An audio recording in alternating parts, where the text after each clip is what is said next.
大家好，歡迎你再次翻嚟我嘅 YouTube 頻道，我係 Candy。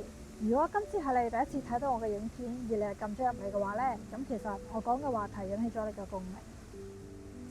如果你有睇到之前嗰兩條影片嘅話呢，咁應該會留意到我成日喺度提咩輪迴轉世啊、維度提升啊、提升你嘅頻率啊。咁其實呢啲喺度講緊啲咩呢？咁我諗大家都會有呢個疑問，所以今日我就想就住呢個影片去同大家再解釋一下。咁我諗喺我再講落去之前咧，我知道大家都可能會被灌輸咗一啲嘅科學觀念啊，或者一啲嘅宗教觀念啊。我希望你暫時可以放低咗佢先，因為我自己都係一個有宗教信仰家庭長大嘅人，亦都係曾經係一個好深信我哋被教育嘅科學嘅人。咁但係當你慢慢可以去打開你嘅 channel， 去接受更多可能性嘅時候，你就會發覺喺呢個浩瀚嘅宇宙裏邊，其實仲有好多好多嘅知識係可以俾我哋去吸收。而呢樣嘢其實唔關你事，係真係息息相關，因為你係宇宙嘅一部分，你亦都係一個宇宙嘅一個細胞。咁第一樣嘢我想講嘅就係，咁究竟咩係維度呢？咁可能你會聽過third dimension、fourth dimension。我哋所被灌輸嘅長闊高就係等於第三維度。咁啊，螞蟻喺一個平面度走叫第二維度。咁啊以我所聽過啦，加埋時間就係第四維度。咁其實係咪咁樣解呢？正確啲嚟講，其實我哋會用 density 呢個 concept 會比較合適啲。點解咁講呢？如果將你無限放大，當然你係有好多細胞去組成啦。咁但係其實細胞再將佢無限放大，其實全部都係一啲嘅 atoms。如果大家有讀 physics 嘅話，你應該會知道呢個 terms。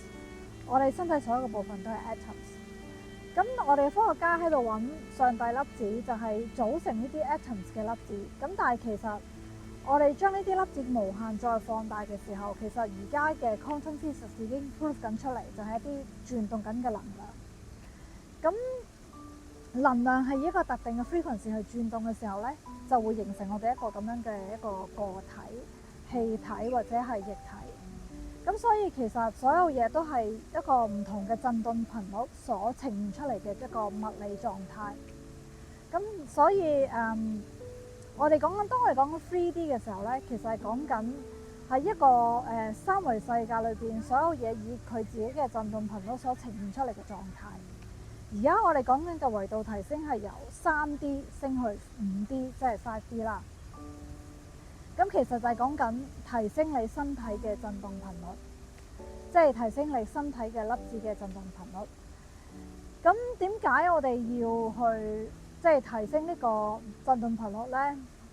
其實三維世界裏邊就係我哋即係一個好 dense 嘅世界啦，我哋叫個密度比較高嘅世界。喺呢度我哋會經歷好多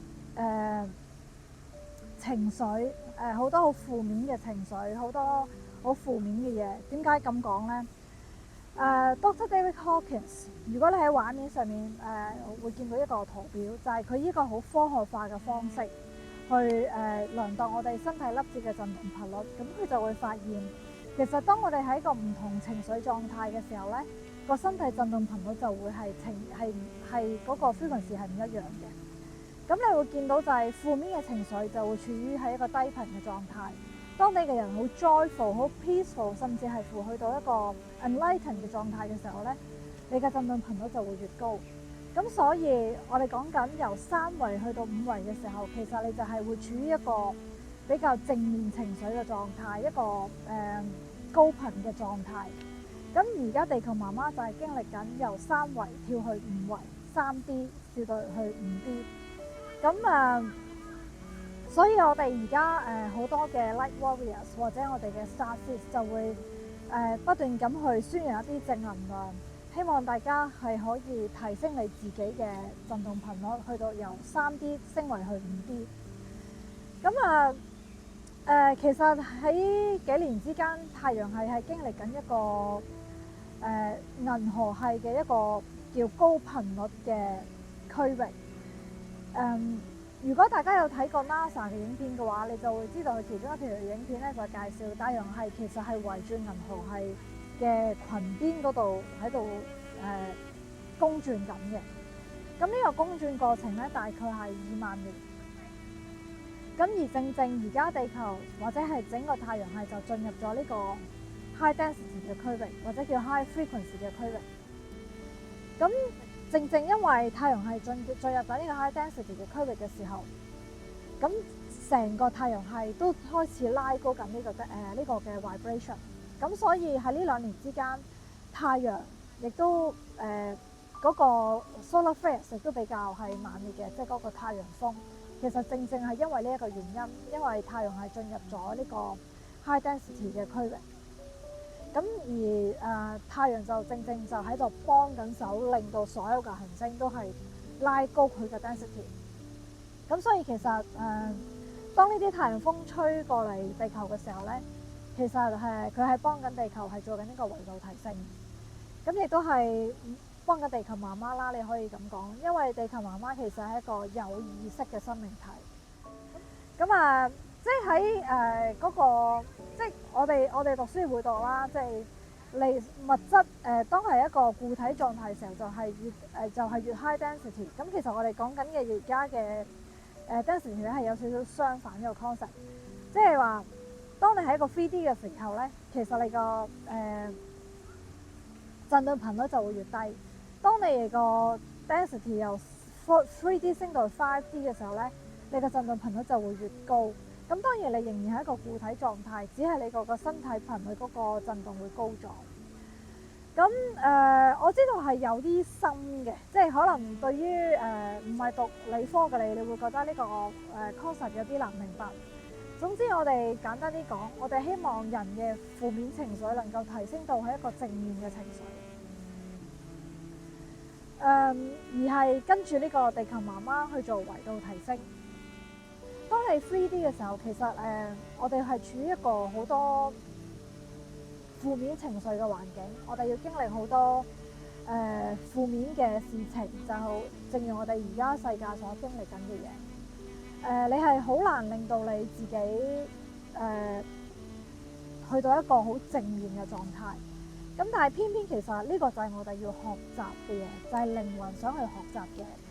當你去經歷咗咁多唔好嘅事情，或者呢個世界而家發生緊咁多事情嘅時候，而你仍然抱住一個好正面嘅態度，而唔會用一個好負面嘅方法、負面嘅反應去 react to 呢啲嘅事情。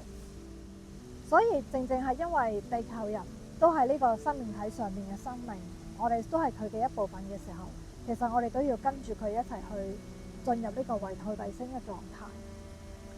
咁如果你提升唔到會點咧？咁其實呢2年之間，即係或者咁講啦，呢幾年之間，我哋經歷咗一場 pandemic， 亦都經歷緊喺某啲地方經歷緊戰爭，有啲地方經歷緊饑荒，其實都係進入咗一個靈魂淘汰嘅一個cleansing 嘅一個時刻咯。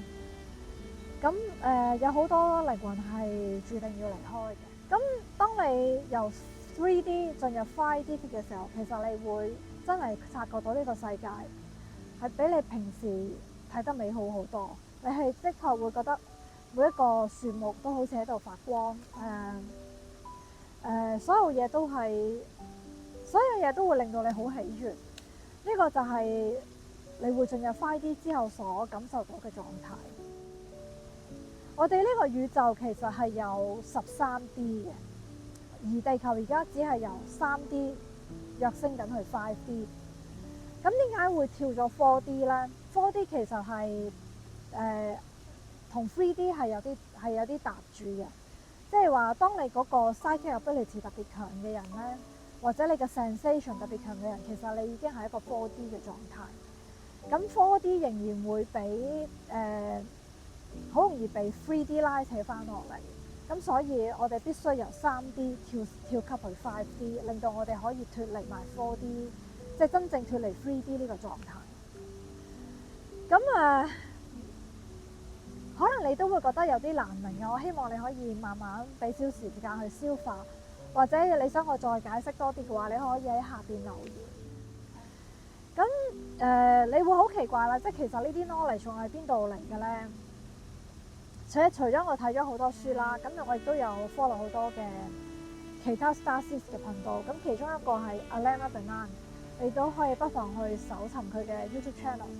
咁因為佢係喺地球上面嘅一個同外星文明嘅一個聯繫者啦。咁其實佢係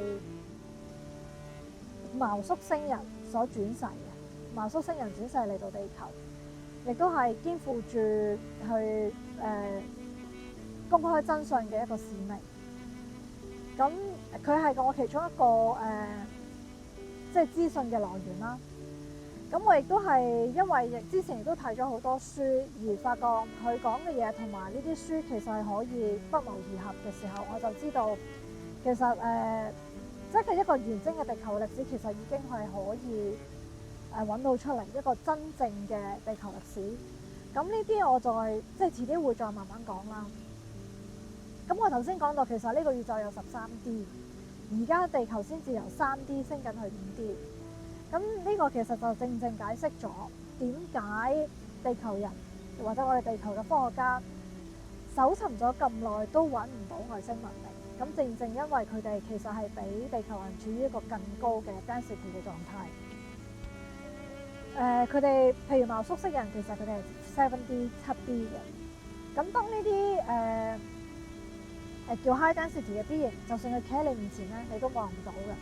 而佢哋嘅spaceship 或者佢哋嘅太空船啦，其實都係一啲high density 嘅生命體。所以其實當你迎頭望上去，你覺得個天空咩都冇嘅時候，其實佢哋係周圍喺度飛緊咯，而你只不過係呢個三維嘅眼睛係睇唔到。咁所以我哋嘅科學家成日就以一個地球嘅狀態，即係覺得要有氧氣，要有空氣，或者要有水源先會有生命嘅存在。咁其實呢個係一個好 limit 嘅 mindset。